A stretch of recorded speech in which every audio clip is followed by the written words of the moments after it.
¿Qué tal? ¿Cómo están? Buenas tardes. Muchas informaciones para compartir en esta jornada con todos ustedes. Ya arrancamos con los avances en el informativo del mediodía. Mariano López, Palacio de Gobierno, se aguarda la conferencia de prensa de Juan Ernesto Villamayor. Buenas tardes.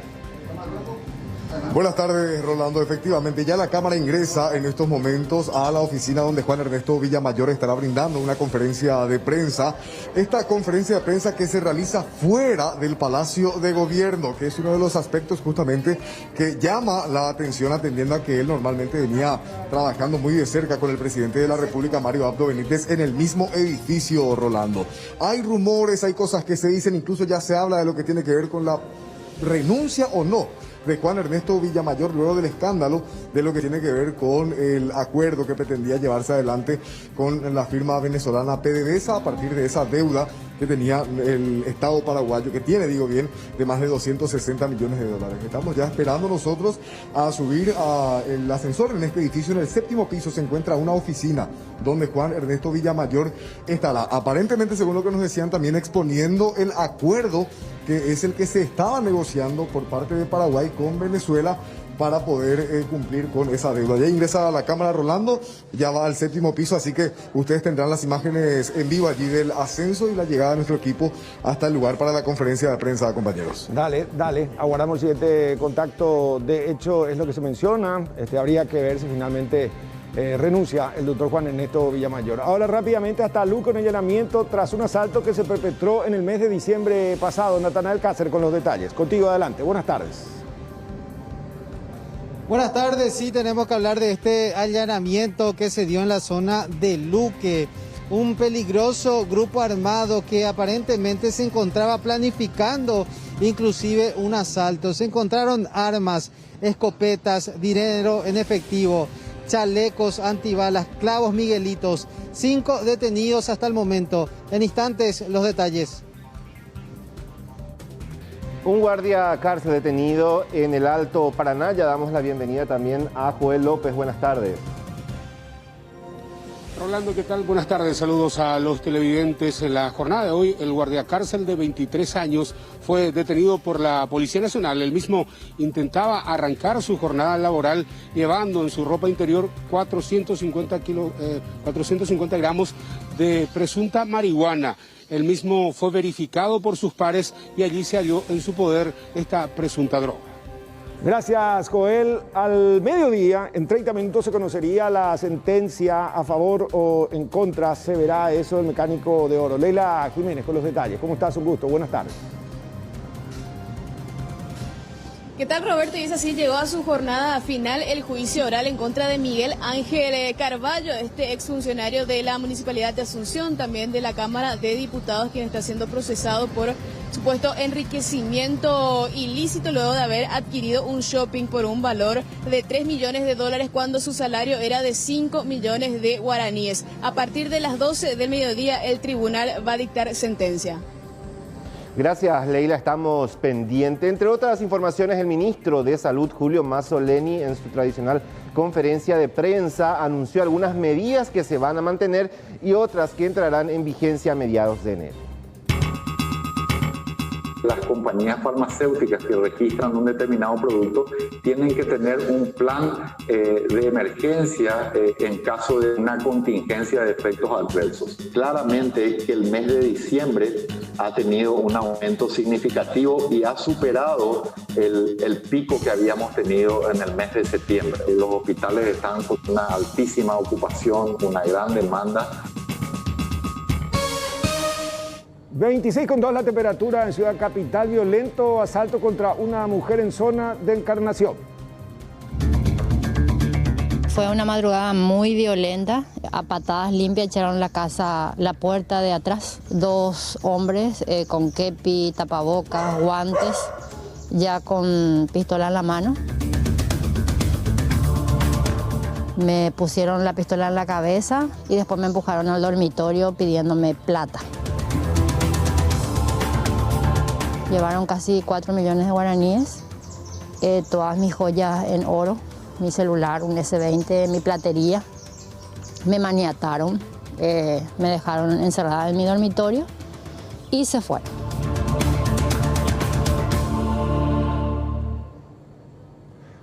urgente. Habla el doctor Villamayor, adelante. 1, 2, 3, 4, 5. Si desean cambiar volumen, algo me avisan. Sin problema. Ese no funciona. Hay un micrófono, hay un parlante que me dicen que no funciona. Ahí funciona. Lo arreglaron. Usted soluciona todo, cosa que le agradezco mucho. Bueno, no, sin enchufar un poco difícil. Sí. Capa 7 creo que era eso. Muchas gracias. La presentación primero y después una pregunta para tener idea. Sí, vamos a hacer una presentación de cómo llegamos a esta situación y después esto no es la.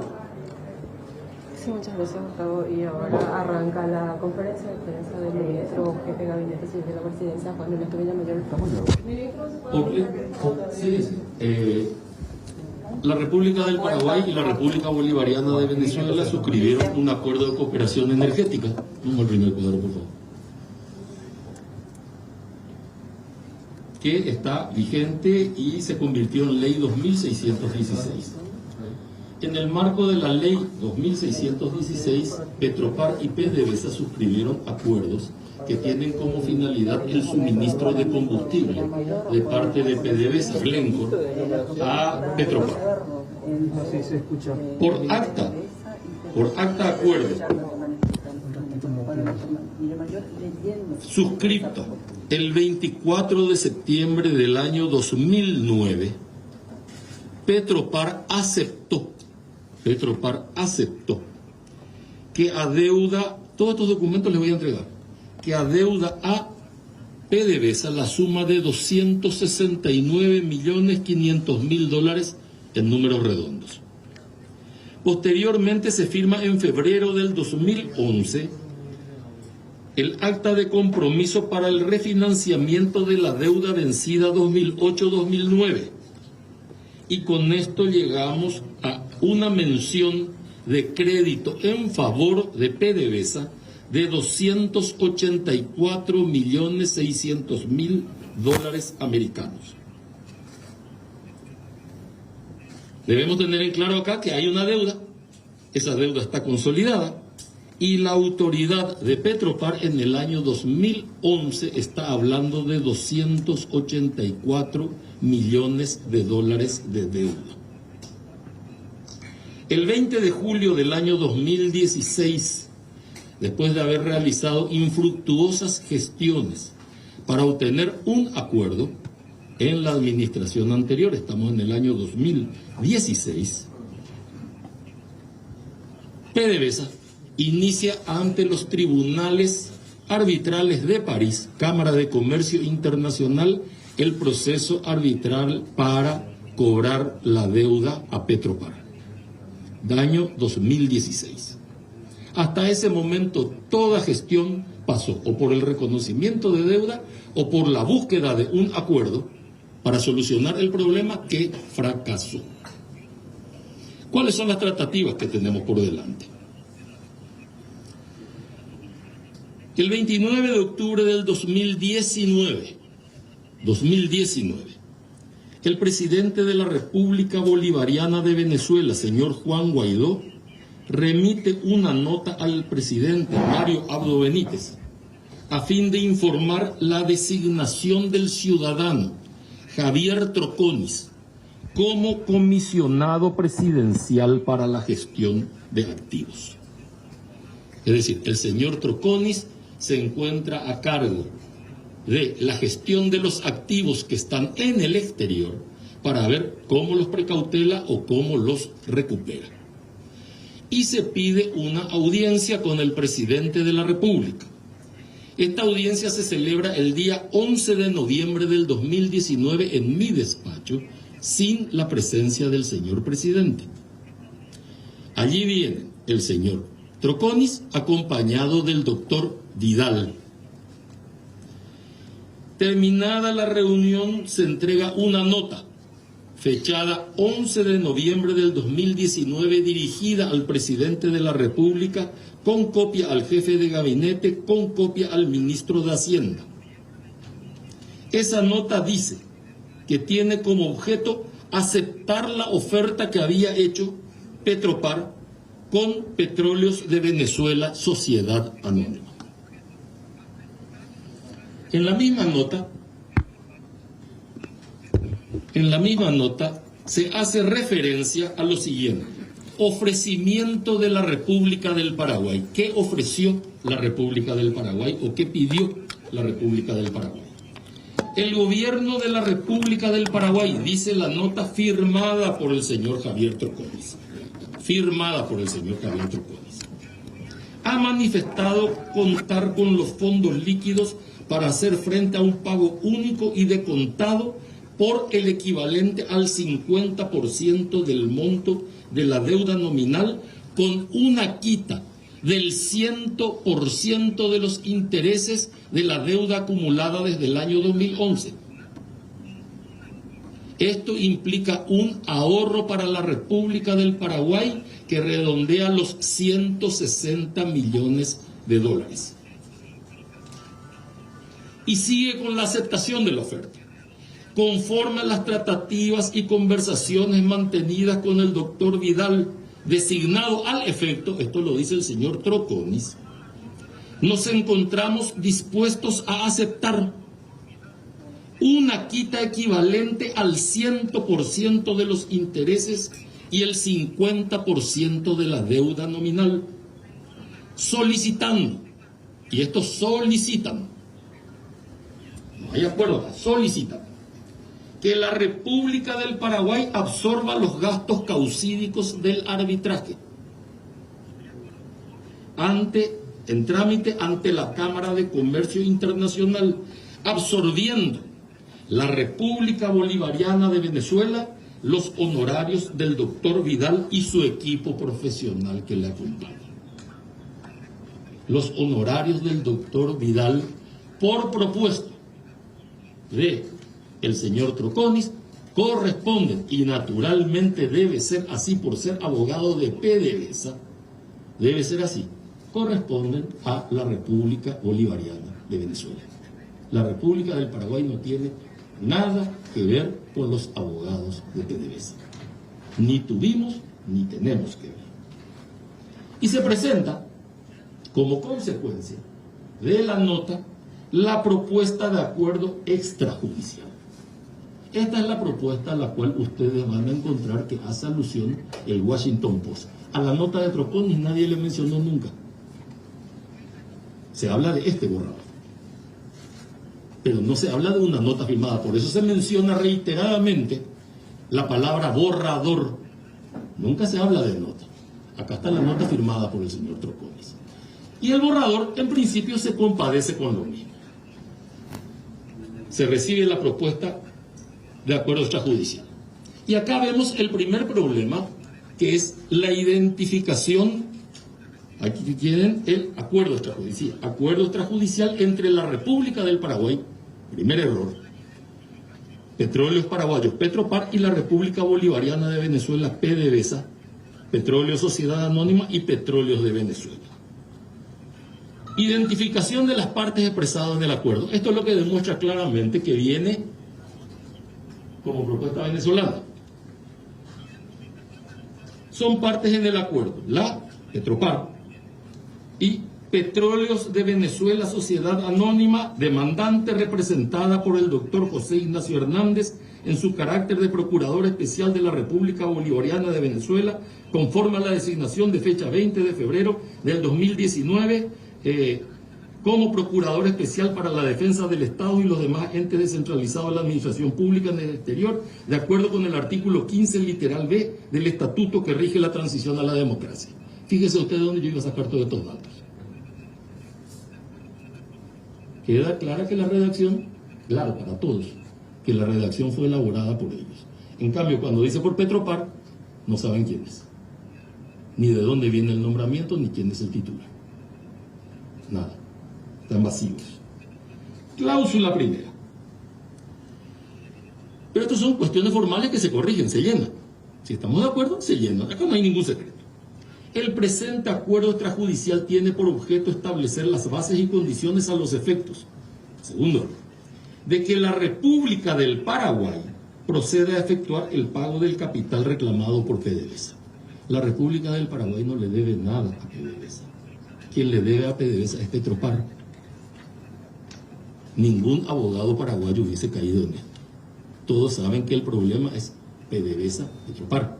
En consecuencia, quien tiene que suscribir este tema es Petropar.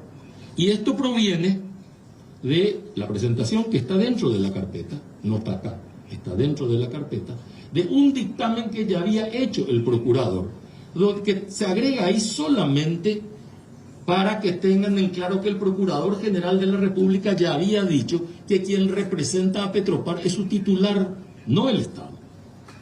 Ni siquiera el Procurador es el titular. Es decir, este acuerdo tiene que ser suscrito por el titular y obliga a Petropar. De modo tal que el Procurador, teniendo este documento, ya sabía que esta parte estaba mal. Cualquier abogado con alguna experiencia local ya sabía esto, pero esto no es más que un borrador de intención para ver si Paraguay acepta este documento, ya que Venezuela acepta el 50% del capital, y eso ya está aceptado, más el 100% de los intereses. O sea, la exoneración del 50% más la exoneración del 100%. Cláusula segunda, pago. En consideración a la propuesta de acuerdo presentada por la República del Paraguay y a los términos aceptados por PDVSA. Ya habíamos visto que eso es lo que propuso Paraguay. 50% de quita capital, 100% de quita de interés. 160 millones de dólares de ahorro. Número más, número menos. Y dice que tenemos que pagar en forma total la suma de 132.940.000 dólares. Esto dice el borrador, 133 millones. Vamos a poner los números redondos. 133 millones. Correspondiente al 50% del monto reclamado en la demanda arbitral mencionada en concepto de cancelación extrajudicial de la deuda existente entre ambos estados. Dichos fondos quedarán indisponibles para las partes hasta que el presente acuerdo sea homologado. Y es acá donde se produce el problema. La República del Paraguay no puede arribar a un acuerdo extrajudicial sin tener la garantía absoluta de que esto se va a trasladar al proceso arbitral. Para lo cual resulta indispensable que quien va a representar a PDVSA acredite su representación en forma adecuada antes que la República del Paraguay acepte este acuerdo. Cláusula tercera. ¿Qué propone PDVSA? PDVSA, por medio del presente acuerdo y en este mismo acto, renuncia a todos los intereses moratorios, compensatorios, judiciales o extrajudiciales que puedan derivar del monto principal adeudado. Asimismo, renuncia al monto sujeto a la quita del monto principal adeudado, que es el 50% restante de la deuda nominal, manifestando que no tiene nada más que reclamar judicial o extrajudicial en nivel nacional o internacional en cuanto a los intereses de la deuda y en cuanto al 50% de quita de la deuda nominal. La renuncia expresa de PDVSA. Pero teníamos una dificultad. El acuerdo es extrajudicial y nosotros necesitamos un acuerdo judicial. En consecuencia, la República del Paraguay no presta el acuerdo. Por conveniente que sea económicamente, no se presta el acuerdo. ¿Qué queremos? Que se corrija la situación. Naturalmente, una oferta tan generosa que le permite al Estado paraguayo ahorrar más de 160 millones de dólares, no se tira por la borda, se trata de corregir. Acredítennos, por favor, la capacidad que tienen de ingresar al laudo arbitral, que el tribunal arbitral reconozca que su representante es el representante legal de PDVSA y que el tribunal arbitral me diga que con este pago la República del Paraguay se encuentra exonerada, Petropar se encuentra exonerada de cualquier obligación con PDVSA y que esto se considera cancelatorio del reclamo realizado por PDVSA contra Petropar. Si se obtiene eso hoy, antes que termine el mediodía, tenemos que hacer el depósito. Hoy. Porque ¿de dónde obtendríamos nosotros una ventaja de 160 millones de dólares? El único pedido, el único, que a mí me hizo el presidente de la República es asegurar que el acuerdo resiste todo. No por nosotros, por ellos. El conflicto está en Venezuela, no está en Paraguay. El conflicto está allá. ¿Cómo nos enteramos? Todos de esto. El año pasado, mes de noviembre, una distinguida periodista del Washington Post me busca en atención a que el representante del señor Guaidó, el señor Troconis, había mencionado mal mi apellido. Claro, yo lo entiendo perfectamente porque me vio una vez en su vida, nunca más. Igual que el señor Vidal. Mi apellido un poquito complejo, me puso Villamorra. No está mal, llevo el nombre de un barrio, no me enojo por eso. Dice que ante una comisión explicó que quería averiguar cuáles son los acuerdos que fue haciendo el señor Troconis. Por el mundo explicó cuál era la situación y cuando llegó al caso Paraguay dice que menciona que él fue recibido en Palacio de Gobierno, lo cual es cierto. Es por el señor Villamorra. Bueno, no me ofende, no sabíamos, no me ofende, ni me molesta. Pero bueno, que ella indagando se enteró que no era Villamorra, que era Villamayor y quería saber mi opinión al respecto de la...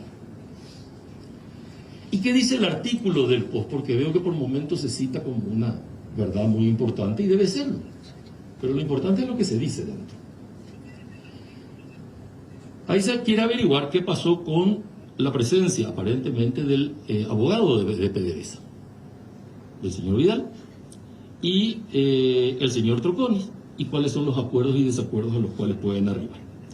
Y dice el artículo, una entrevista del Post que incluyó más de 20 entrevistas y una revisión de documentos, incluidos los posibles contratos, que por lo visto son muchos y en distintos países, reveló acuerdos propuestos que involucraban a Troconis que habrían requerido lo que algunos miembros de la oposición han caracterizado como pagos grandes e inusuales. Incluyen un contrato prospectivo.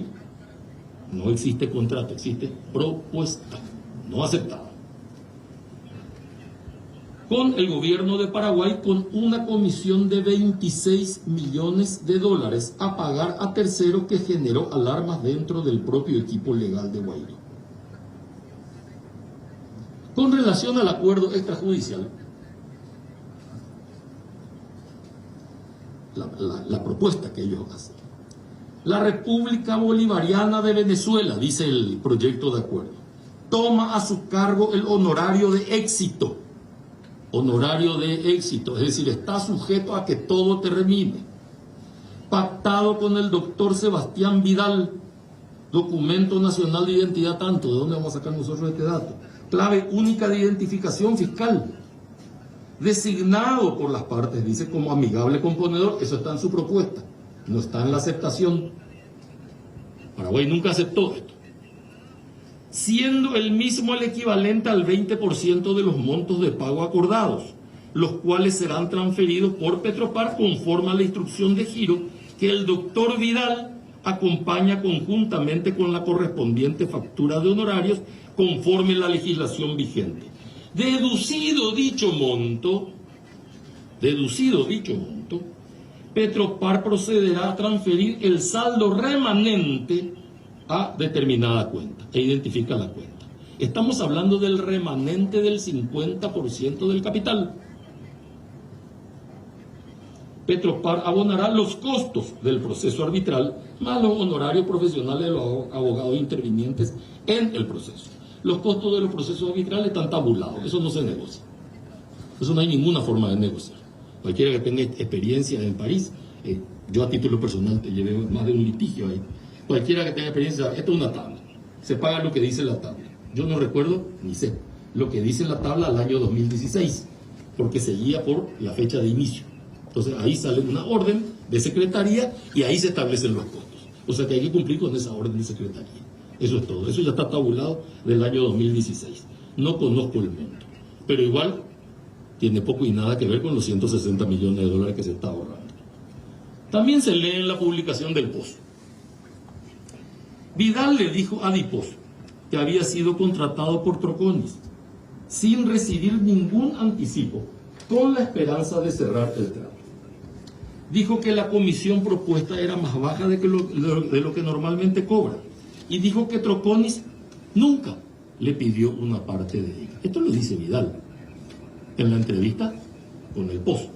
Troconis le dijo a la asamblea que los paraguayos se le habían acercado con el trato. Negó haber contratado a Vidal. Acá es donde sale mi contestación. Porque esta es la pregunta del Pozo. Por otra parte, el acuerdo presentado, ¿qué dice? En fecha 12 de septiembre, el abogado Sebastián Vidal, abogado de reconocida trayectoria que fuera designado por las partes para la negociación del presente acuerdo, ha remitido a PDVSA una propuesta de cancelación y pago del monto reclamado. Esto dice la propuesta venezolana. En fecha 11 de diciembre del 2019, Javier Troconis, comisionado presidencial para la gestión de activos de la República, ha aceptado la propuesta formulada. Seguimos ahorrando 160 millones de dólares. Pero siguió diciendo también al Washington Post, siguió diciéndole posteriormente el mismo señor Troconis, el mismo, que a Vidal se lo presentaron dos parlamentarios venezolanos, que Vidal le propuso, eso está en el artículo del Post que está íntegro, que Vidal le propuso ser mediador y que él aceptó. Nunca fue propuesta paraguaya. Y en una publicación realizada en un medio local, Vidal explica a ABC Color, se publica el día martes, que es abogado de PDVSA desde el 2011, año 2011, y que luego fue contratado por la Asamblea Nacional de Venezuela y por Guaidó para continuar con negociaciones amistosas la recuperación de activos. Esto lo dice Vidal. No lo digo yo, no lo dice el gobierno paraguayo.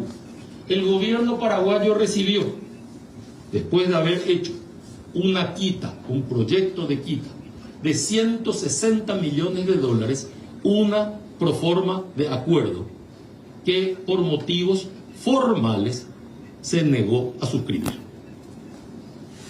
Paraguay no suscribió nunca ningún documento mientras no tenga ni lo va a hacer, mientras no tenga a la vista la certeza de que se desarma el juicio arbitral. El laudo arbitral es lo que nosotros llamamos el recibo de pago. Tenemos una demanda en trámite. La demanda termina con la sentencia, no termina en otro lugar. Si yo no tengo la sentencia, no tengo el recibo. Y el modo de obtener la sentencia resultante de un acuerdo es decirle al tribunal: mire, señor tribunal, este señor que está acá y este señor que está acá son los que representan a las partes en conflicto. Entonces el tribunal tendrá que decirme: señor Troconis o señor Hernández o señor Vidal, usted es efectivamente, y yo le reconozco como abogado de PDVSA. Mientras el tribunal no me diga eso, yo no tengo ninguna posibilidad de suscribir un acuerdo. Ninguna. Es el tribunal el que me tiene que decir quién representa a PDVSA. Si el tribunal me dice es este señor, y con el acuerdo que usted llegue con este señor, usted queda liberado, yo firmo hoy este acuerdo. A título personal lo firmaría, aunque no tengo competencia. Miren que este es un tema de Petropar, no es tema de la Presidencia de la República. Pero este es el límite de la gestión que se realizó acá. Hemos hecho una propuesta, la propuesta ha sido aceptada por el señor Troconis, nos han presentado un borrador de acuerdo, el borrador de acuerdo no ha sido aceptado. Hasta tanto se resuelva este tema. Si me lo resuelven mañana, yo acepto el resto. O recomiendo aceptar el resto. Porque una quita de 160 millones de dólares no se obtiene a la vuelta de la esquina. Adelante, señor. Muchas gracias a todos. Gracias por la paciencia. Sí. Ministro, y en este caso entonces, ¿por qué dentro del acuerdo se manifiesta que Paraguay sí cuenta con los fondos líquidos, siendo que no existen las garantías jurídicas para acceder a un acuerdo, pero sí se acepta la propuesta inicial, o por lo menos eso se hace entender dentro del proyecto? Nosotros disponemos de ese dinero si tenemos un acuerdo para cancelar toda la obligación. Eso es lo que dice. O sea, yo tengo los fondos líquidos, yo tengo la plata. Usted me da el recibo. El recibo es el laudo arbitral. Yo le doy la plata. O sea, yo tengo los fondos líquidos, quiere decir, yo tengo el dinero para pagarle hoy. Si usted me desarma el arbitraje, me trae el laudo y me dice que yo me libero pagándole este dinero, yo le pago ahora, claro, sin ningún problema. Eso es lo que dice. ¿Tienen el dinero o no? Sí lo tengo. La pregunta, para ser directo, la que me está explicando en estos momentos, ¿usted va a continuar en su cargo? ¿No va a presentar renuncia, ministro? No se le solicitaron renuncia porque se habla de que el presidente mismo le había solicitado ya su renuncia. Y pues, la siguiente consulta, usted insiste mucho en que Paraguay, o sea que las negociaciones es entre PDVSA y Petropar y no entre estados. Sin embargo, el acuerdo de cooperación de ACET establece que las compensaciones entre estados son Petropar y PDVSA, son solo entes. Las negociaciones son entre los estados. Venezuela es la que provee y Paraguay es la compradora. Quien otorga esta financiación es Venezuela, no es PDVSA. Por lo tanto, la negociación es entre estados, no entre entes como sostiene usted. Muy bien. En primer lugar le agradezco porque es urticante la idea, pero lamento decirle que no coincido completamente. Acá hay un acuerdo marco de dos países. Dentro del acuerdo marco, dos empresas comerciales, PDVSA y Petropar, ambas propiedades de los estados, suscribieron un contrato. Ese contrato se lleva a la Cámara de Comercio Internacional. ¿Por qué razón dos estados definirían sus diferencias en una Cámara de Comercio si los estados no comercian? Entonces el trato sería diplomático. ¿Por qué contratan abogados para discutir un litigio en tribunales? Si son estados. Los estados no discuten de estado a estado en tribunal ordinario ni en tribunal comercial. El acuerdo es comercial, es un error de apreciación, pero le agradezco porque gracias a esto va a haber un elemento que yo no mencioné. Para poder litigar usted necesita un abogado, casi en cualquier parte del mundo, salvo que se defienda en Estados Unidos, donde hay una excepción, que usted puede ejercer su propia defensa, pero no comercial, penal, con esa excepción. Es decir, usted contrata un abogado, invariablemente. Los estados para discutir ponen diplomáticos, no ponen abogados. Entonces, yo voy a tener un abogado. Al abogado, lamentablemente, para algunos, por suerte para otros, hay que pagarle. ¿Por qué cada estado pagaría si los estados no discuten contrapago?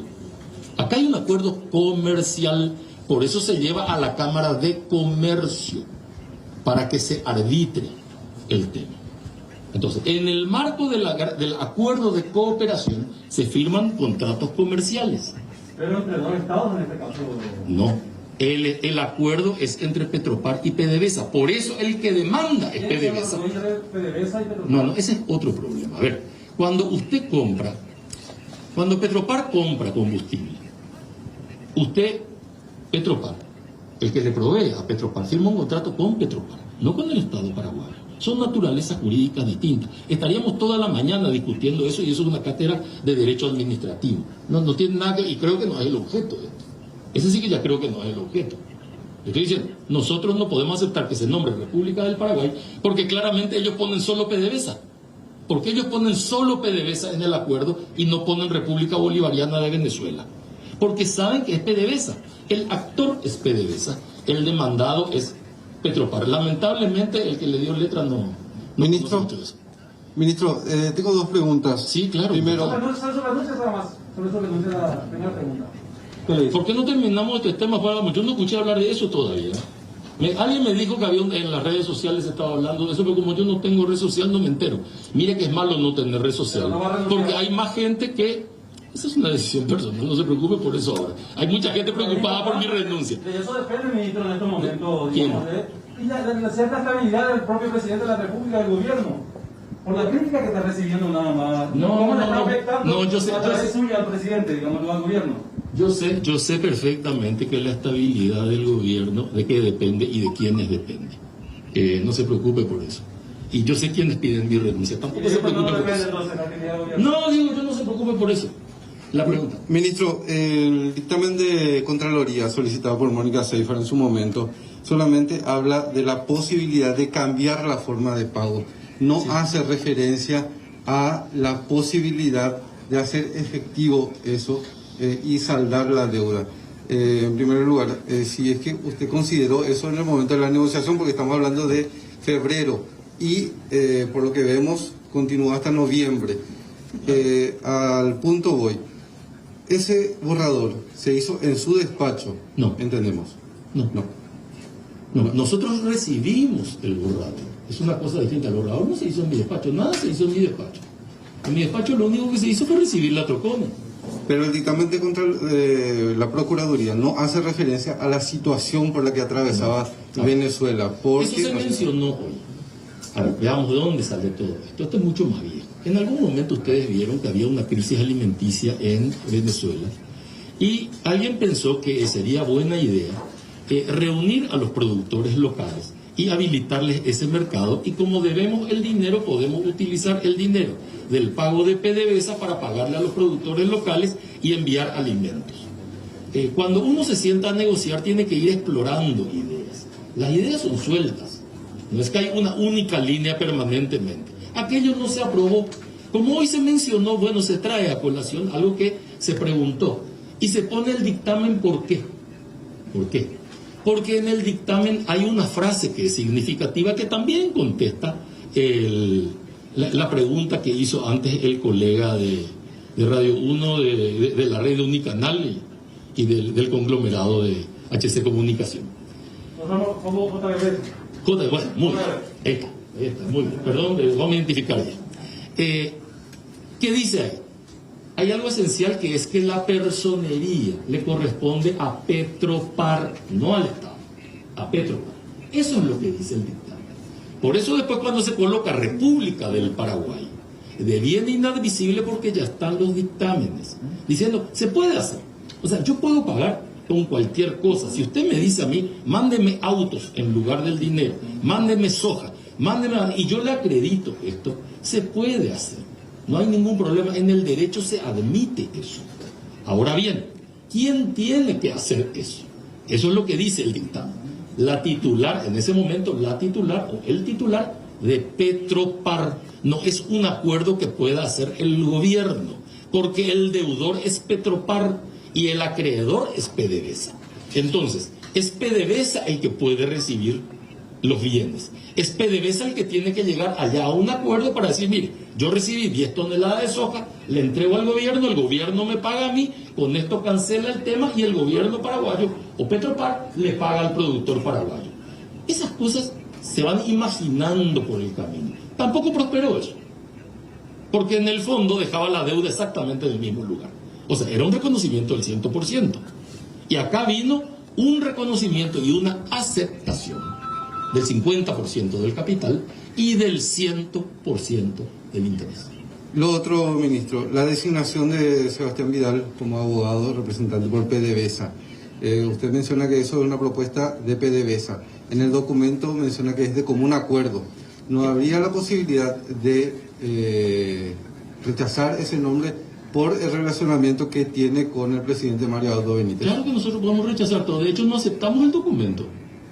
Esa es la propuesta que hace Venezuela. O sea, Venezuela propone. Nosotros no hemos aceptado. Pero yo no le voy a condicionar al gobierno de Venezuela quién es su abogado y quién no. Es que no me preocupa eso. A mí me preocupa el acuerdo de fondo. Lo que usted está viendo como en la frase esa es la propuesta venezolana. ¿Qué hace? Envían la propuesta. Usted ve en la nota. Eso por eso, usted quiere, vuelva atrás mentalmente. Fíjese en la nota de Troconis. Y la nota de Troconis dice, ¿cuál es la propuesta de Paraguay? 50% de capital vamos a pagar y después no pagamos nada más. Esa es la propuesta de Paraguay. No hay otra propuesta de Paraguay. Y todo el resto es propuesta de Venezuela. Porque Venezuela nos propone que paguemos los gastos caucídicos. Nosotros no hablamos de eso. Todo eso, esa aceptación le acepto, le quito todos los intereses, le quito el 50% del capital y le digo además, vamos a hacerlo de este modo, pero pague usted los gastos caucídicos. Y al doctor Vidal y compañía, que están acá elaborando los borradores de los contratos, le pagamos nosotros porque nosotros los trajimos porque son los abogados de PDVSA. Y entonces ellos hacen la propuesta de bajo qué figura jurídica él estaría dentro del contrato para el cobro. En realidad yo creo que lo hizo el abogado, esa parte. O sea, yo como abogado haría casi lo mismo. Esa propuesta no ha sido aceptada por Paraguay. No ha sido aceptada. Porque no hay nada firmado por parte de Paraguay. Y Paraguay acepta en el momento que estampa la firma el responsable. Y acá no hay nada firmado. Nunca hubo nada firmado. Porque no tenemos la garantía de que este preacuerdo se convierta en laudo arbitral. Mientras eso no se resuelva, no se puede firmar nada, Ministro, lamentablemente. En este caso, si la negociación es entre Petropar y PDVSA y no entre estados, ¿por qué no entra a negociar el presidente de Petropar y sí usted como jefe de gabinete? Yo no negocié, yo recibí la propuesta, yo derivé, yo no negocié nada. Pero cuando pasa por mi despacho, yo tengo un vicio, el problema son mis vicios. Cuando pasa por mi despacho un documento jurídico, yo tengo 40 años de ejercicio de la profesión y soy quizás el abogado en la República de Paraguay que más veces litigó en la Cámara de Comercio Internacional, por mucha diferencia. Y alguien se queja en algunos medios de comunicación de la cantidad de veces que litigué contra el Estado y le gané. En el diario La Nación de hoy, gran queja por haber ganado. No sé qué quieren tener todos abogados perdedores, no hay ningún problema, encárguense de eso. Yo, si llevo un cliente, generalmente le hago ganar el juicio. Y se le gané justo en París, justo en esa Cámara de Comercio, justo en esos procesos arbitrales. Y yo sé cómo funciona ese sistema. Y cuando yo veo este borrador, yo sé que esto es impracticable. Y yo no puedo recomendarle a nadie que firme este documento. Por eso este documento no se firmó. Pero ¿por qué directamente todo va dirigido a su persona y no al presidente? Capaz puedan utilizarle a usted por su experiencia, pero... Por una cuestión muy sencilla, porque el presidente Guaidó, en una nota dirigida al presidente de la República, le pidió que se le reciba al señor Troconis. Es el presidente Guaidó el que le pide al presidente de la República. El presidente Guaidó es el presidente de la República Bolivariana de Venezuela, a quien nosotros reconocemos como presidente. Y si el presidente de Venezuela le pide al señor presidente de la República del Paraguay que le reciba a alguien para su gestión, no para una audiencia, sería una descortesía no recibirle. No es un empleado de PDVSA que viene con un mandato. Es el representante del presidente Guaidó. Entonces se le recibe en el más alto nivel por una cuestión protocolar de jerarquía. Así como el presidente de la República recibe las cartas credenciales del embajador, de la más alta jerarquía. Entonces se le recibe por una cuestión de jerarquía. Claro, la parte de negociación se deriva a la instancia que corresponda. Pero yo al ver el documento no puedo dejar de conversar con esa parte, decirle, señores, cuidado con esto, porque este documento nos obliga a depositar el dinero y después ir a buscar el acuerdo. Ese es el método propuesto y lo que yo propongo es a título personal. Tengo algunos años en esto y algunas canas. Lo que yo propongo a título personal es ir primero al tribunal, obtener la representación clara, allí se acredita la personería y entonces sí queda claro que puedo llegar al acuerdo. Pero mientras el tribunal a mí no me diga que este acuerdo va a tener valor jurídico, y eso lo tiene que decir el tribunal arbitral, mientras ellos no me digan eso, yo no puedo firmar esto. Algunas publicaciones periodísticas, ministro, explicaban o decían que aparentemente hay 2 borradores y que usted no se pone solamente uno. ¿Se trabajó sobre este único borrador o hubo otros aspectos de negociación? Yo conozco este borrador. De hecho, dicen que el segundo borrador, está el primero y después el segundo, lo que varía, según lo que leí lo mismo que leyó usted. Lo que varía es el porcentaje del 20% en el que estamos entregando, es el segundo. El final. Lo que le estoy entregando es el del 20%, que es el segundo. Ahí está el monto 20%. Ahora, si hay uno que tienen, como diríamos en derecho, impector, es decir, no lo presentaron, yo no puedo saberlo. Esas son cuestiones que yo le preguntaría a la representación venezolana. Pero Dios me libre, de meterme yo en un tema entre venezolanos. Porque acá el debate es dentro de Venezuela qué hizo el señor Troconis y qué no. Nosotros, ¿qué hemos hecho? No hemos suscrito el acuerdo. Nos han presentado el borrador, han presentado una carta, han aceptado una reducción de $160 millones, nos han entregado el documento y a mí me hubiese encantado que el titular de Petropar firme, porque sería un timbre de honor haberle ahorrado a la República del Paraguay $160 millones. Perdón, terminó la... Bueno, sigue la exposición de motivos, el descargo del ministro secretario Juan Ernesto Villamayor. No fue, Rolando, audiencia muy claro cuando le preguntaban si iba a poner o no su cargo a disposición.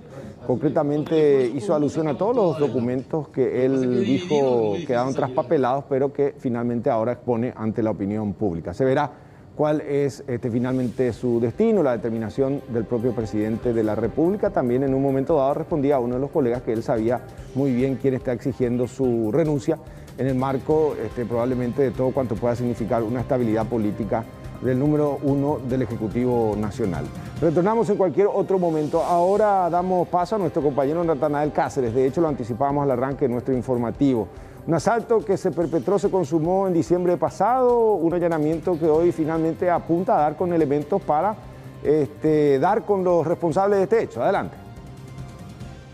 Muchas gracias, Roberto. El saludo cordial también para todos los televidentes. Y bueno, volvemos al 5 de diciembre del año pasado, cuando un comerciante a punto de salir de su vivienda se percató de que un vehículo andaba rondando la zona. Él iba a depositar una plata al banco, sin embargo, ya sospechando, decidió portar su arma y llevar en su regazo mientras salía de su vehículo. Es allí cuando es interceptado por los ocupantes de este vehículo y se produce un enfrentamiento. En este caso, la víctima recibió 3 impactos de arma de fuego, no falleció, pero los delincuentes no lograron consumar tampoco el asalto.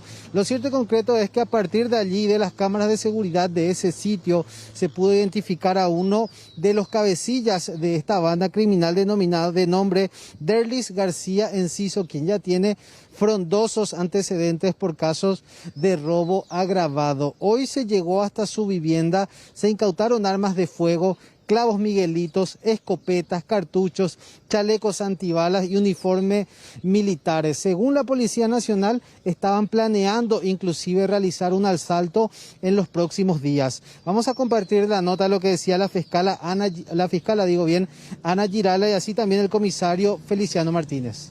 Derli, ¿qué puede decir de tu detención, Derli? Respecto a que se te involucra un intento de homicidio, de asalto. ¿Qué puede decir al respecto? Como cabecilla se te nombra este grupo.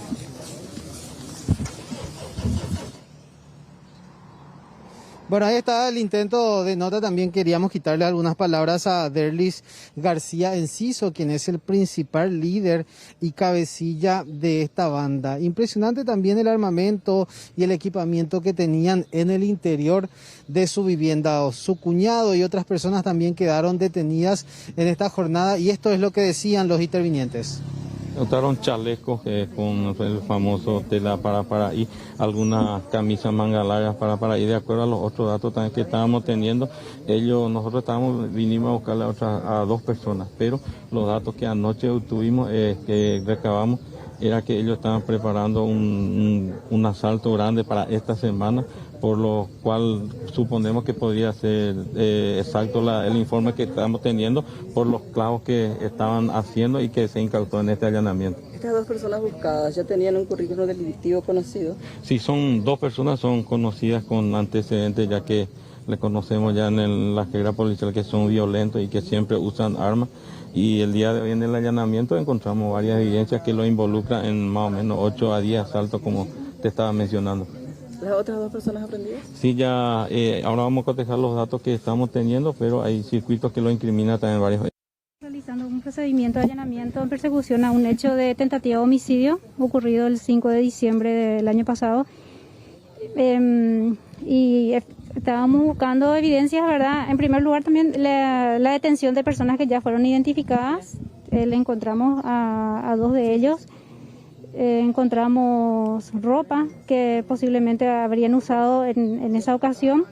Se encontraron armas, escopeta que se utilizó según fotografía y circuito cerrado que se obtuvo del lugar de los hechos.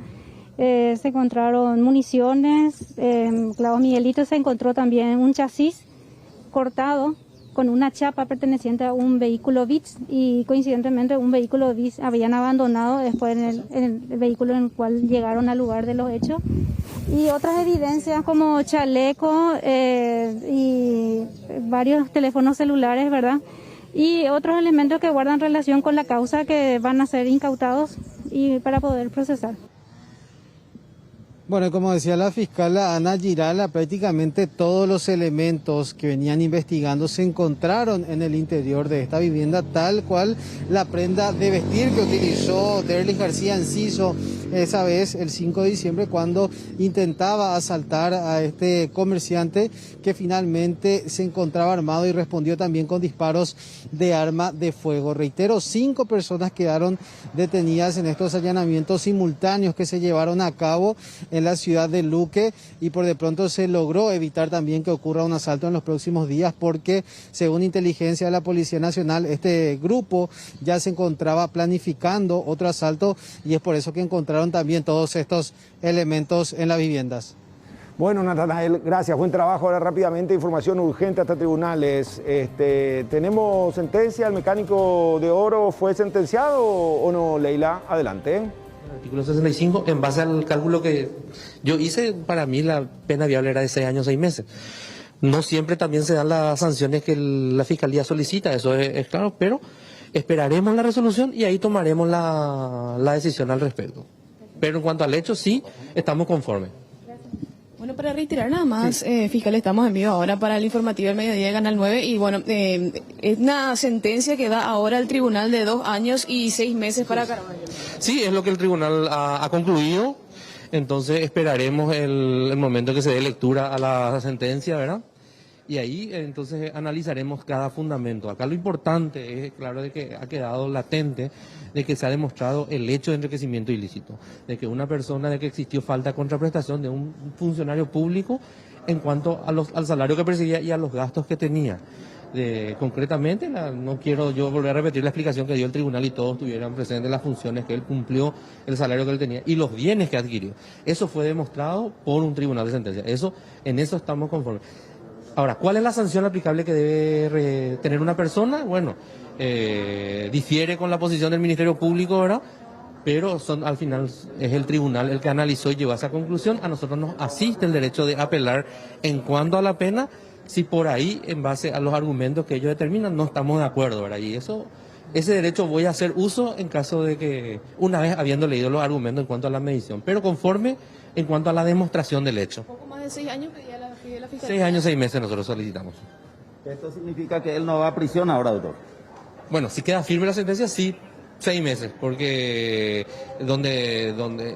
cuando la sanción es de hasta 2 años, donde se aplica la suspensión a prueba es la suspensión a prueba de la ejecución de la condena, pero es 2 años 6 meses. O sea que, en este momento, al terminar el juicio, él no va a prisión, va tranquilamente con su abogado, por lo que vi. bueno, normalmente a veces como que la persona tiene aún le cuenta, tiene algunas medidas, y no solamente esta resolución del juez aún está firme. Entonces, y hay tanto como recién dije que la Fiscalía podría apelar, a la defensa le asiste el derecho también de apelar, ¿verdad? Entonces, al no estar firme, todavía rige el principio de presunción de inocencia. Por el día de hoy se ha establecido una condena por enriquecimiento ilícito. ¿Cuánto considera el monto del enriquecimiento ilícito por parte de ellos? Bueno, nosotros hablamos de un saldo negativo de aproximadamente 4.000 millones de guaraníes entre sus ingresos y sus egresos. Eso es lo que nosotros defendimos en los alegatos finales.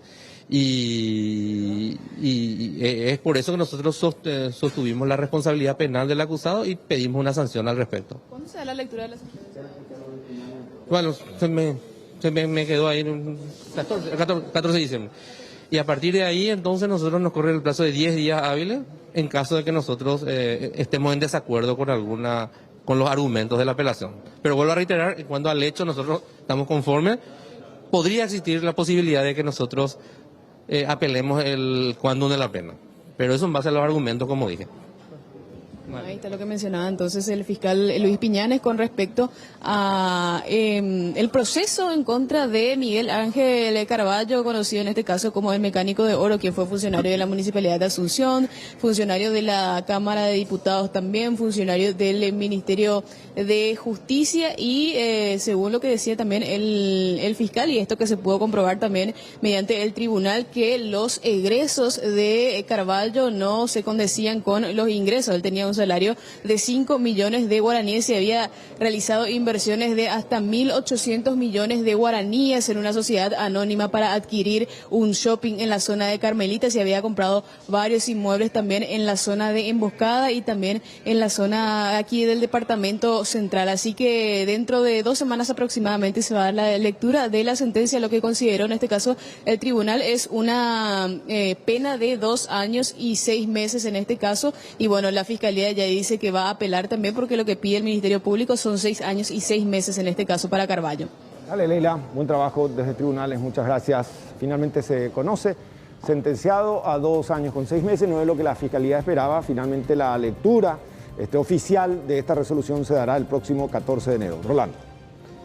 Surbicom fue la primera empresa en iniciar los trámites ante Dinavisa para registrar la vacuna rusa contra el COVID-19. De acuerdo al Ministerio de Salud, faltaban documentos. Finalmente, esta empresa decidió retirar los documentos y cancelar el trámite. Este miércoles, otro laboratorio empezó también los trámites para registrar dicha vacuna.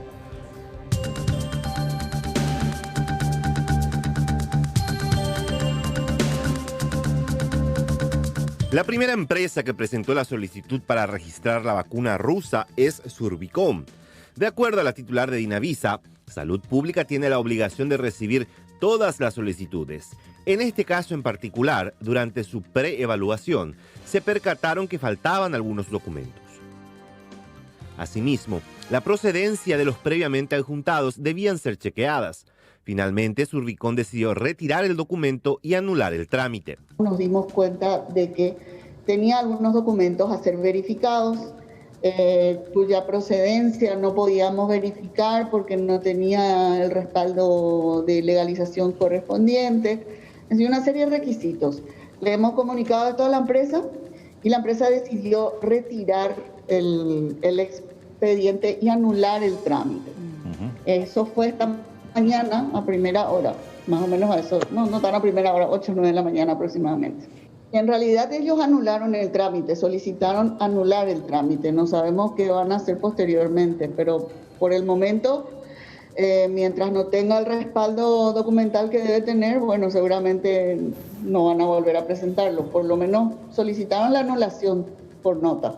Este miércoles, una segunda empresa, Laboratorios Guayaquil, presentó los documentos para registrar también la vacuna rusa.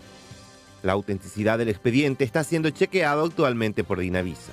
Y también estamos viendo que necesitamos ver la autenticidad de los documentos, ¿verdad? O sea, tenemos que verificar bien la autenticidad y el respaldo de origen que tenga. los poderes de representación, los estudios. O sea, nosotros recién entramos en la parte documental y ahí ya vimos que teníamos que solicitarle a la empresa algunos datos originales, digamos, para verificar si son auténticos o no los documentos, y si cuentan con esos documentos se irá al trámite y si no se anulará de nuevo. Para el registro, toda empresa debe respaldar el pedido con una importante cantidad de documentos. Además, la ficha técnica debe tener el ensayo clínico completo. Obviamente que la empresa presenta la solicitud con todo el respaldo documental y técnico. En la ficha técnica justamente están los ensayos clínicos que deben estar completos. Entonces antes de mirar el expediente, yo no puedo saber si la empresa cuenta o no cuenta con eso, porque quizás la empresa a quien le da el poder de representación ya le haya presentado, pero nosotros que estamos trabajando oficialmente entre gobiernos, bilateralmente, con ayuda de la diplomacia, de la Cancillería, nosotros, por ejemplo, no tenemos oficialmente esos datos, pero no podemos saber si la empresa privada la tiene o no hasta que lo presenta. Y en ese sentido quiero aprovechar un poco que estoy hablando con ustedes y hacer un poco también un llamado a las empresas privadas a que hagan las solicitudes de manera responsable y seria, de la manera que nosotros también queremos trabajar, ¿verdad? Porque a nosotros nos dificulta, la empresa es responsable de la documentación que presenta y de la solicitud que presenta, ¿verdad? No somos nosotros. Nosotros somos responsables de aceptar o rechazar el producto. Entonces, quiero hacer también un llamado a todo el sector privado a que colaboremos todos para que todos y rápidamente podamos acceder, pero que lo hagamos con mucha responsabilidad. Con relación a las exigencias de algunas farmacéuticas y deslindar responsabilidades en el caso que el biológico genere efectos secundarios en la población, la titular de Dinavisa sostuvo que en varios países se modificó la ley para la adquisición. Bueno, la verdad eso es inédito porque seguramente se debe a esta situación particular de la pandemia. Nosotros dentro del registro sanitario no optamos no tenemos esa opción. Nosotros sí o sí tenemos que hacerle responsable a la empresa detentora del registro sanitario de la farmacovigilancia y de los posibles efectos adversos que se pueda ver en los informes, ¿verdad? Entonces, quizás sea una relación contractual, y lo sé porque estoy en el grupo de trabajo también que coordina el ministro, quizás sea una exigencia de algunas de las farmacéuticas que pidan esto. Sé que en otros países también están pidiendo este tipo de leyes o decretos que les permita justamente acceder a las vacunas de estas empresas farmacéuticas en particular, que lo piden. No son todas, pero sí algunas. Vigilancia Sanitaria también fijará el precio referencial para las vacunas una vez que éstas sean adquiridas.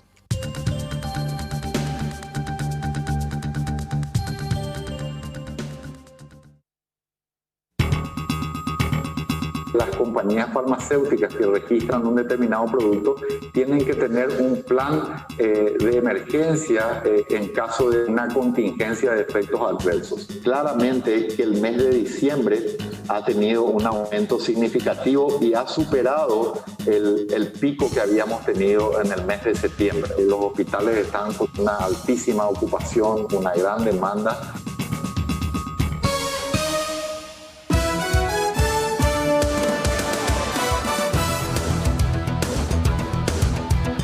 ¿Cómo les va? Vamos a hablar de este resumen que presentó el Ministerio de Salud como cada semana. En esta oportunidad se instala el jueves como la jornada oficial de la actualización epidemiológica y vamos a hablar de la situación, el resumen de todo lo que se da en los últimos días. Se habla que diciembre fue el mes de más contagios hasta el momento, más de 25.000 resultados positivos en ese transcurso. También ya se habla de que la mortalidad en nuestro país ha ascendido a 2.1%, que es más o menos el margen que se maneja a nivel mundial. Ahora, con respecto al aumento de casos, también se habla ya de localidades que anteriormente se mantenían con números bastante bajos y hoy por hoy están presentando anomalías en ese sentido. Por ejemplo, el departamento de Caaguazú. Pueden ver ustedes claramente que el mes de diciembre ha tenido un aumento significativo y ha superado el pico que habíamos tenido en el mes de septiembre, ¿verdad? Entonces eso expresa realmente la situación en la que estamos, muy delicada, y lo importante que es realmente sostener todas las medidas de protección que ya todos conocemos. Desglosando esto un poco más a nivel departamental, podemos ver aquí también los pilares representan ahora meses, no semanas.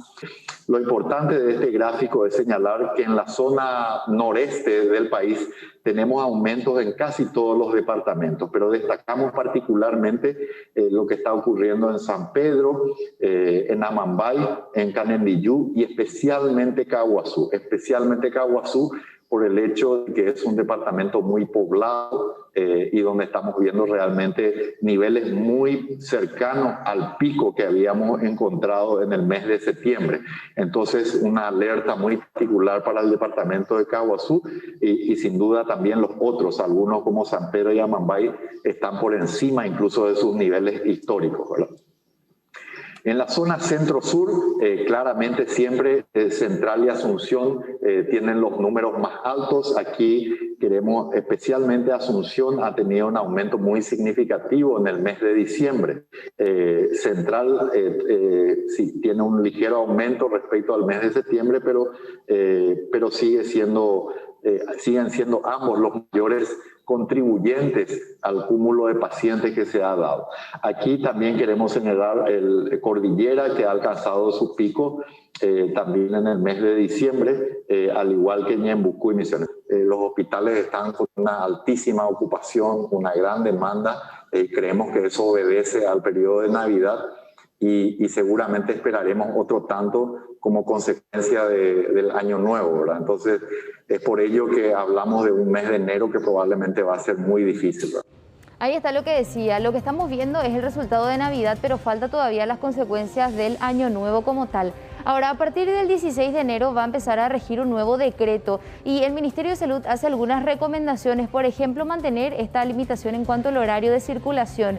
De 0 horas a 5 de la mañana está prohibida la circulación, la venta de bebidas alcohólicas hasta las 22 horas nada más y otras medidas que se mantienen, podemos decir. Ahora, ¿qué es lo que va a variar un poquito? A partir de ese decreto, el 16 de enero, y si es que se confirma esto a partir de este documento ya oficial, se va a volver a realizar el deporte amateur de equipos de hasta 7 personas, es una variación, y también lo que tiene que ver con playas y balnearios. Pero el detalle completo de lo que decía con respecto a las nuevas medidas en la siguiente nota.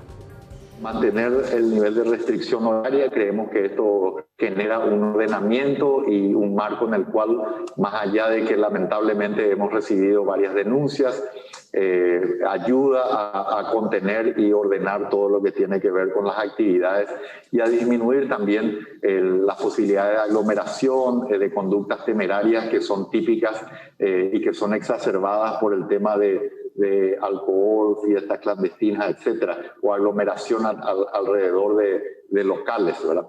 Entonces también sigue el tema de la prohibición de bailes en eventos. Retomamos lo que tiene que ver con los deportes amateur hasta 7 personas. Aquí habíamos pedido una colaboración a este grupo. Esa colaboración la agradecemos profundamente. Esto está ordenado para aquellos grupos que tienen agendamiento, que tienen los protocolos establecidos y con los núcleos familiares o laborales o núcleos fijos para el efecto, como lo hemos señalado antes, y, bueno, y no está destinado a otras prácticas donde no se puede hacer eso. La venta de bebidas alcohólicas permanece en en las mismas condiciones en las que estamos actualmente. Hemos señalado varias veces que lamentablemente este es un catalizador para conductas temerarias. Entonces, creemos que aunque su aporte pudiera ser modesto, definitivamente tiene un impacto que es razonable. Finalmente, lo que tiene que ver con playas y balnearios, nosotros estaremos examinando la situación epidemiológica de ellos y también el hecho de que cuenten con la habilitación basada en todas las normativas y protocolos vigentes, ¿verdad? Esto lo vamos a hacer en estrecha colaboración con las municipalidades respectivas, entonces, y entrarían en vigencia a partir del 16 de enero en aquellas regiones donde los indicadores epidemiológicos así lo permitan y que cumplan con todos los requisitos establecidos en la ley. Y mientras a nivel regional ya se está aplicando la vacuna o se está comprando de forma masiva, aquí no tenemos nada en concreto. Con respecto a esto, ¿qué es lo que decía el ministro Mazzoleni? Cuando se pide y se solicita un registro sanitario, otro factor que es exigido por la normativa es que las compañías farmacéuticas que registran un determinado producto tienen que tener un plan de emergencia en caso de una contingencia de efectos adversos. En el caso de que el Paraguay negocie directamente con las compañías farmacéuticas y estas vengan acá, sí, potencialmente el Estado paraguayo se hace cargo de eso. Lo que no vamos a permitir es que ningún... Saludamos a la ministra de Justicia, Cecilia Pérez. Ministra, ¿cómo estás? Buenas tardes. Buenas tardes, Rolando, a vos y a toda la audiencia. Bueno, ministra, ¿cuál es la situación actual en la cárcel regional de Concepción? De repente todo se centra allí, en el primer departamento. ¿Cuál es la información que usted tiene con relación al tema de los audios? Primeramente, queremos empezar por eso, donde se le escucha a los guardiacárceles hablar de varios temas. ¿Cuál es la situación actual? ¿Cuál es el informe que usted tiene? Bueno, nosotros hoy tenemos, el informe que tenemos es, además del hallazgo y la confirmación de que eran explosivos, ¿verdad? Que era dinamita en gel, se está aún profundizando en saber cómo eso pudo haber ingresado al penal y hace cuánto tiempo que eso está ahí. También estamos trabajando en pasarle toda esta información al Ministerio Público y a la Unidad de Lucha contra el Crimen Organizado de la Policía Nacional, con quienes estamos trabajando de cerca en todos estos esquemas de los grupos criminales. Y ellos tienen la información que nosotros le pasamos y ellos también están ahondando en la investigación en la que nosotros estamos iniciando ahora. Pero nosotros, con relación a los audios, ya formulamos la denuncia en su momento, la denuncia correspondiente, cuando recibimos esos audios donde se circulaba, que se hablaba de hechos, se incitaba a liberar a las personas privadas de libertad, a dejar sin custodia, y también donde se hablaba de ver quién se iba a desangrar primero, ¿verdad? Esas palabras fueron las que se utilizaban en los audios y nosotros presentamos eso ante el Ministerio Público porque eso se tiene que determinar la veracidad de esas voces y bueno, y trabajar nosotros en la situación en la que nos encontramos hoy, que estamos nosotros en una emergencia penitenciaria. No podemos no tomar en consideración este tipo de amenaza.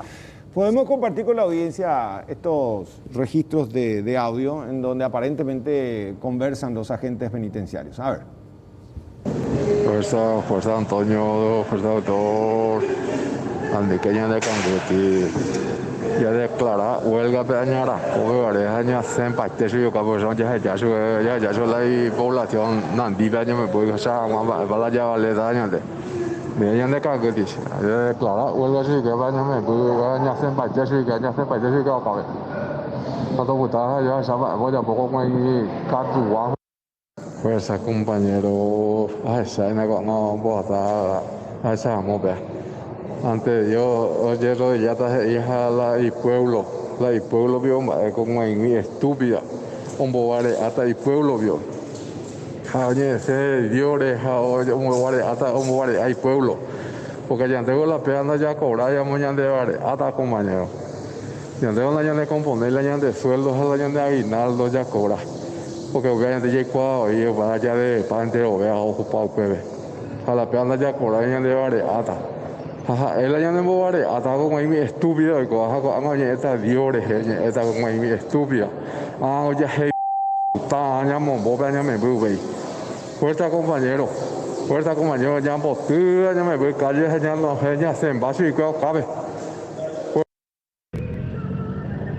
Ustedes tienen que contestarle si viene la prensa que es la postura de un solo sindicato, pero de un sindicato verdadero, que no se arrodilla ante nadie, menos ante esta ministra, menos.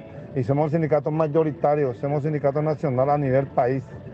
Y si es que quiere guerra va a tener. Aceptamos su desafío. y vamos a ver quién sangra todo primero. Así tienen que contestarle. Bueno, sin dudas, el contenido es muy grave, ministra. Al fin y al cabo se pide la intervención fiscal, al menos de entrada, ¿no? Bueno, nosotros habíamos formulado la denuncia porque teníamos luego la alerta roja de esta situación en particular, donde a nosotros nos genera el fin de año de todos estos episodios que se vienen dando generalmente a fines de octubre, comienzo de noviembre, que ya comienzan los problemas en los centros penitenciarios porque el fin de año siempre altera los ánimos, ¿verdad? Nosotros estamos ya en alerta roja desde noviembre y veníamos trabajando. Ustedes vieron que hubo varios episodios, e inclusive tuvimos el homicidio en Misiones de una mujer privada de libertad en el esquema de los enfrentamientos de los grupos del crimen organizado, y tenemos una emergencia penitenciaria declarada que ahora fue ampliada por un año más. Entonces es preocupante este tipo de manifestaciones por lo que se pretende plantear, ¿verdad? No estamos hablando de improperios hacia mi persona. Eso no es importante en este momento, no es luego relevante. Acá lo que es relevante es la consecuencia de las amenazas, ¿verdad? De dejar sin custodia, de dejar que salgan todos. El esquema de los pagos no era una decisión del Ministerio de Justicia. Nosotros enviamos todas nuestras STR, que son la solicitud de transferencia de recursos a tiempo. El esquema lo planteó el Ministerio de Hacienda y esa fue la información que nosotros le dimos a conocer a los funcionarios a sabiendas de que iban a molestar, pero no es una decisión nuestra porque nosotros no somos los que transferimos los recursos, ¿verdad? Hay que tener también en cuenta que los beneficios penitenciarios se cobran de fuentes que dependen de la recaudación. Y nosotros como ministerio mucho ya no podemos hacer al respecto, ¿verdad? De hecho que el día entre hoy y mañana se iban a poner al día en cuanto a lo que estaba pendiente, y en Navidad mismo también se llegó a depositar una parte de acuerdo a lo que se podía pagar.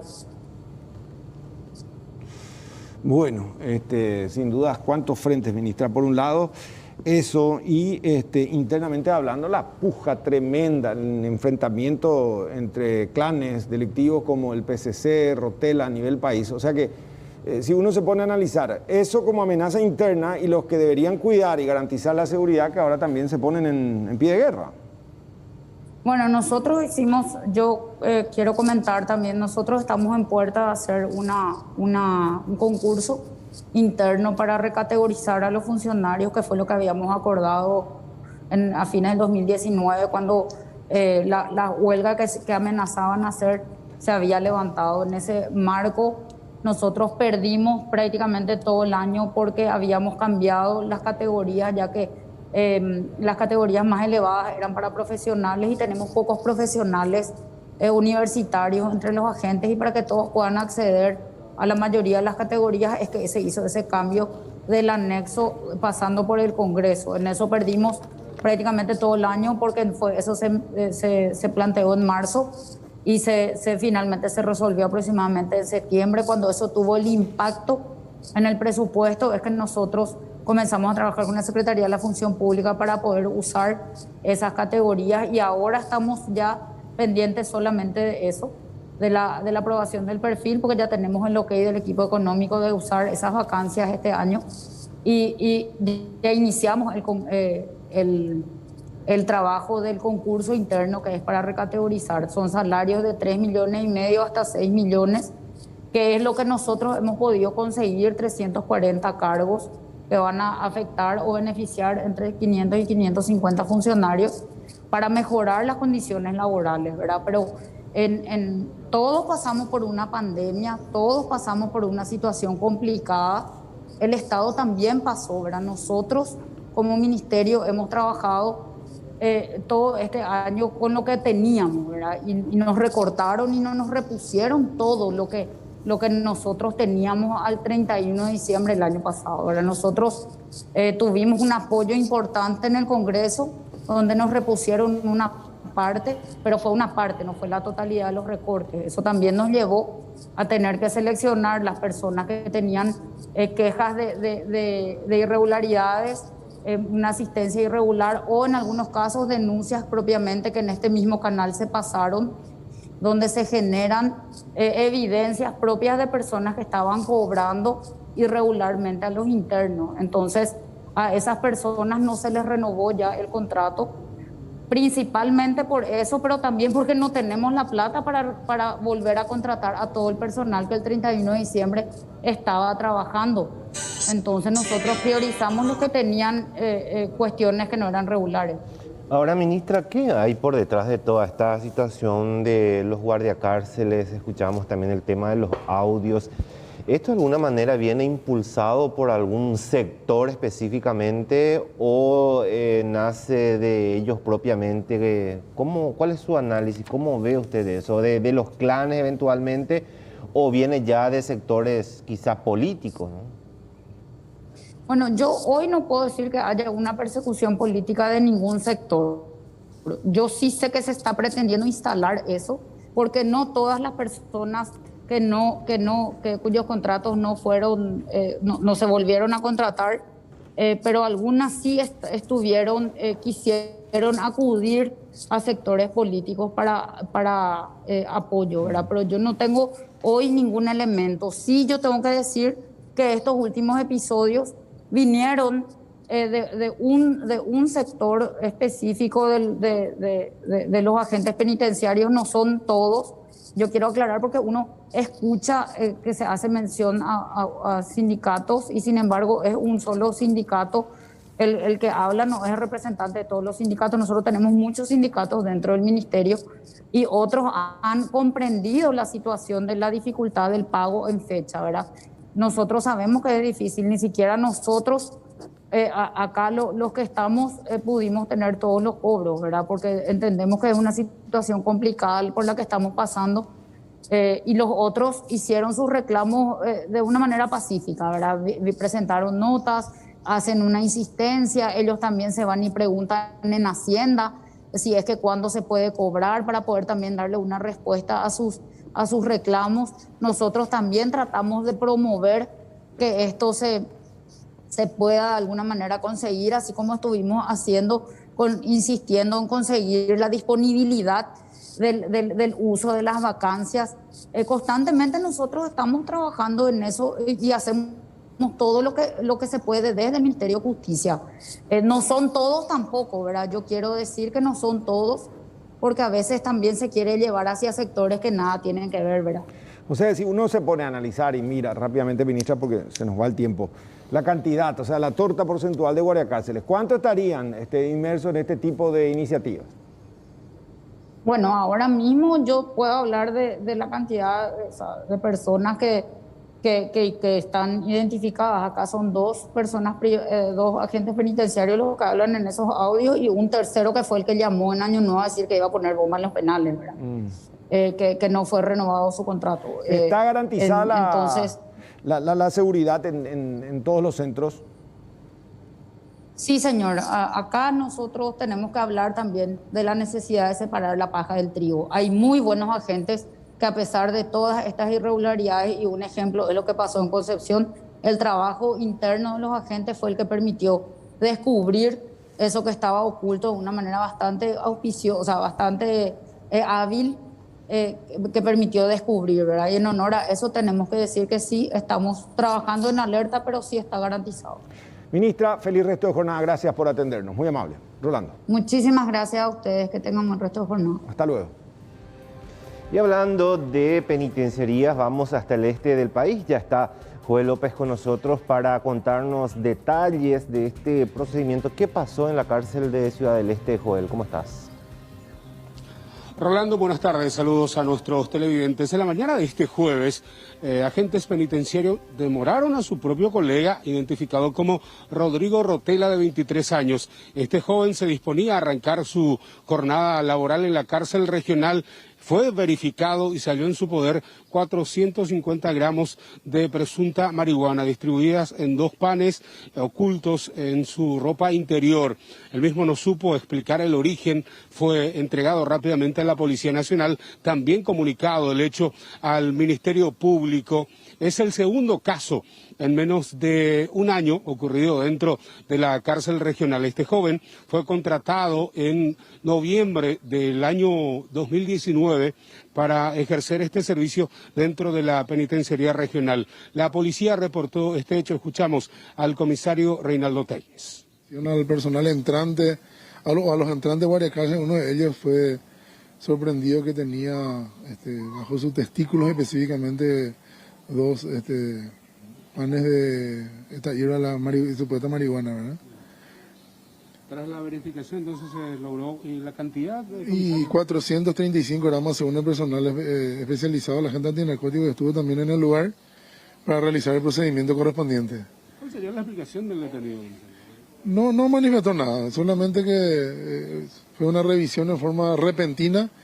El mismo inclusive que intentó huir del lugar y entonces se fue aprendido por gente de la misma penitenciaría. Ahora el mismo ya pasa a cargo del Ministerio Público. Así mismo, en este momento inclusive ya declarando en el Ministerio Público sobre el hecho y bueno, ella, el personal de antinarcótico también llevando todas las evidencias, también un aparato celular que fue incautado del poder del mismo. Bueno, según los datos de los investigadores que trascendieron en las últimas horas, este hombre tenía la intención de proveer a un grupo de internos esta cantidad de droga. Era un pedido que tenía que entregar dentro de la cárcel y también iba a tener una importante ganancia. Es el segundo caso, mencionamos nosotros que el año pasado también uno de los agentes penitenciarios fue detenido justamente por un hecho similar cuando intentaba ingresar con una importante cantidad de drogas. Perfecto, muchas gracias, Joel López. Ahora hablemos de las instituciones públicas, que lastimosamente en su mayoría tienen menor infraestructura incluso y menor presupuesto. Lo que decía una de las mamás de una de las federaciones de padres de chicos que asisten a instituciones públicas. El responsable del Ministerio de Educación, conjuntamente con toda la comunidad educativa, de ir buscando, o por lo menos nosotros, eso es lo que proponíamos en el 2020 ya, de ir preparando el 2021, cosa que no se dio por lo menos con los padres del sector público. Se sabe todo lo que ustedes saben, de todo lo que presentan, de manera unilateral, como siempre, un Ministerio de Educación cerrado, y bueno, los padres otra vez y la sociedad civil va a tener que cargar con todo lo que ellos imponen, ¿verdad? Y lastimosamente el Ministerio, la educación en Paraguay sigue teniendo recursos, pero pésimos, ¿verdad? Entonces, y presupuesto que realmente no podemos nosotros seguir con un presupuesto miserable en cuanto a educación, y fue propuesta y fue compromiso de este gobierno poner educación en primer lugar, y no se ve, sencillamente no se ve, y la infraestructura no están en condiciones para recibir a nuestros hijos. Bueno, qué situación complicada es lo que refiere esta madre también. Ahora hablemos de la infraestructura de estas instituciones, porque si se habla de que los chicos tienen que estar con higiene permanente, lavarse las manos, ponerse alcohol y demás, recordemos que hay instituciones públicas, no solo aquí en Asunción y Central, sino en el interior del país, que ni siquiera tienen baños. ¿Cómo se va a hacer esto? Va a ser definitivamente difícil, era lo que decía esta madre. Lo que se hace son parches, limpiar los patios, ver que otras cañerías. Pero lo que nosotros no entendemos, como el ministro de Educación, los ministros de Educación de turno que vienen pasando, no tienen la capacidad de hacer lobby y de convencer que necesitamos mayor presupuesto. Si bien tenemos presupuestos que también son mal utilizados, porque nosotros no vemos, no sentimos realmente que existen cambios a través de nuestras escuelas, entonces lo único que nos queda decir es que son mal utilizados, ¿verdad? Y más aún, se cierra un año con un presupuesto bajísimo, o sea, no existe luego esas condiciones. Por eso es que nosotros estamos seguros de que otra vez va a recaer en los padres, en la comunidad educativa de cada institución del país. Y eso ya no puede seguir así, o sea, ya no debe de seguir así. Creemos que no existe voluntad política para realmente trabajar por el tema educativo en Paraguay. Y el año 2020, desde marzo del 2020, si bien el Iguazú, ustedes recordarán que se creó por presión de los gremios, nomás de todos los sectores, pero no por la apertura del ministro de Educación. Y en el Iguazú nosotros decidimos retirarnos porque era solo avalar lo que ellos querían. Hablamos ahora de un violento asalto registrado en el departamento de Itapúa, un asalto domiciliario. La víctima fue reducida a golpes por parte de los delincuentes.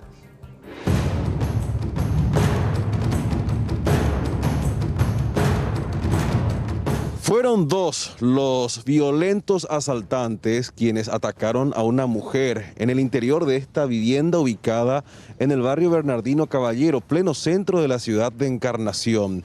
Le obligaron a punta de arma de fuego a que entregue la suma de 4 millones de guaraníes, sus aparatos celulares y también joyas de oro que se llevaron los dos malhechores, quienes antes de huir le maniataron y le dejaron a la víctima. Así mismo, fue una madrugada muy violenta, escuché un ruido muy fuerte, parecía como que mi casa se estaba cayendo encima de mí. Me levanté y a patadas limpias echaron la puerta de atrás de mi cocina. Dos hombres con kepi, tapabocas, guantes, ya con pistola en la mano, me pusieron la pistola en la cabeza, me arrancaron todo lo que tenía de joyas puestas y después me empujaron al dormitorio pidiéndome plata. Plata, plata, plata, era el objetivo, ¿verdad? Y yo le dije que no tenía conmigo nada, me dijo que no me hagan en Botaudú, que ellos sabían bien que yo manejaba dinero. Y en un momento dado pedí auxilio del susto que tenía y me dieron un tuque por la cabeza con la pistola. Que produjo una hemorragia en ese momento que no pude más ni ver, entró todo en mi boca, en mi nariz, fueron súper violentos. Y nada, una vez logrado el objetivo, llevaron casi 4 millones de guaraníes, todas mis joyas en oro, mi celular, un S20, mi platería, me maniataron, me dejaron encerrada en mi dormitorio y se fueron, ¿verdad? Pero dos hombres. Dos hombres, uno de proporción delgada, el otro un poco más robusto, pero todo muy bien hecho el trabajo porque por lo visto que son gente que saben hacer, porque hasta guante usaban. La mujer pasó momentos de mucho terror, fueron los vecinos quienes escucharon sus gritos de auxilio y dieron aviso a la policía, quien maneja datos de quiénes podrían ser los responsables. Que manifiesta de que se encontraba descansando en su dormitorio momentos antes. Posteriormente escucha ruido proveniente del interior, del fondo de la casa, por lo que ella se levanta, sale del dormitorio. Al salir del dormitorio encuentra a dos hombres en el comedor de su vivienda, en donde uno de ellos con un arma de fuego le aplica un golpe y le pide que le entregue todo el dinero que tenía y otros objetos de valores. La víctima lamenta este hecho de inseguridad y pide que los autores de este atraco sean detenidos lo antes posible. Iniciar los trabajos de alcantarillado en zona de Puerto Botánico, sin embargo por la inclemencia del tiempo no se dio la parada inicial. De igual forma se tenía un intenso tráfico esta mañana justamente allí en inmediaciones del Jardín Botánico y Zoológico de nuestra ciudad capital.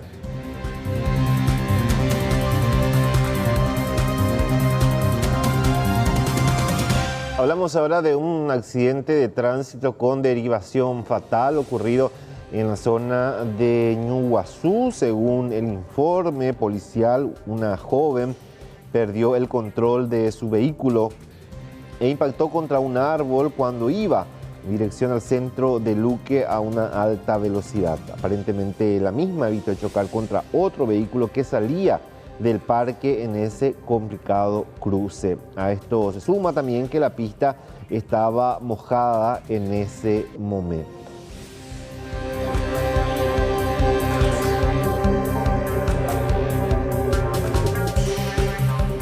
Una una noticia positiva, con la pandemia quedó sin trabajo, sin embargo vecinos organizados de la zona de Itapuapotú pudieron tenderle una mano solidaria y amiga a este lomitero que hoy por hoy tiene una combi y va a poder seguir trabajando en el negocio gastronómico.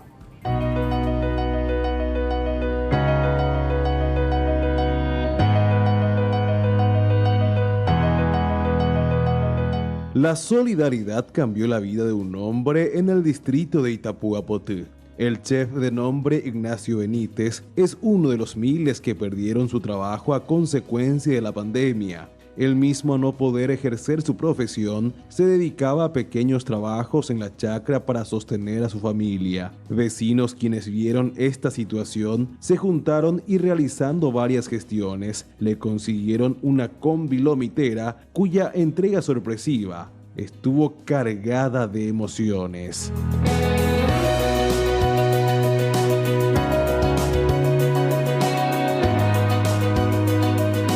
El trabajador ni siquiera sospechaba de la gestión de vecinos, quienes le llamaron para una reunión que solamente fue usada para camuflar la gran sorpresa que le tenían preparado. Tranquilo, espectacular. Y más todavía hoy, ¿verdad? Que fue una sorpresa muy grande para mí, ¿verdad? Que ni esperaba, ¿verdad? Y me siento muy alegre. No, yo tuve una invitación, ¿verdad? Para una reunión o un acto así. Pero me era raro, ¿verdad? Que me pidieron toda mi familia también para traer. Pero no me imaginé que esto iba a pasar, o sea, que esto me iban a entregar hoy. Sí. Y a la gastronomía, tengo la capacitación de la gastronomía, ¿verdad? En comida. Sí. Y en esto, por ejemplo, estaba pensando, ¿verdad? Para un lomitería, una hamburguesería, más o menos, calculado, ¿verdad? Era mi sueño tener un negocio propio, ¿verdad? Y ¿a quién comentaste tu sueño? Y la verdad que golpeé muchas puertas, ¿verdad? Muchas puertas, pero... Ya golpeaste muchas puertas, no tuviste respuesta, ¿verdad? No tuve respuesta, y un día le comenté al supervisor, el magíster, Julio, y sin comentarme nada, él había sido que hizo la iniciativa de eso, ¿verdad? Para que pueda pasar. Exactamente, entonces ya vas a empezar a trabajar. Esto puedes instalar en cualquier lugar, en cualquier parte. Necesitas instalar en cualquier parte, hay ningún problema. Pues, ¿no? Sí, muy práctico. No necesitas permiso de nadie, te instalas en una esquina y... Exactamente, sí, en una vereda o algo, será, costado de la calle. Sí. Este carro está equipado para instalarse en cualquier lugar y cocinar todo tipo de alimentos. Vehículo diseñado, modelo antiguo, ¿verdad? Pero diseñado con todos los equipamientos para preparar hamburguesas, panchos y, en fin, todo tipo de comida. Y por la facilidad de uso, ¿verdad? Ya que en pleno funcionamiento se puede instalar en cualquier lugar. Ya puede empezar a trabajar. Como dije al inicio, Itapuapotú se distingue por ser una comunidad solidaria. Esto es solamente un inicio, ya que a partir de esta acción hay mucho ofrecimiento de mucha gente, de muchas personas. Ignacio Benítez, visiblemente emocionado, no paró de agradecer el enorme gesto de los pobladores de este pujante distrito de Itapúa.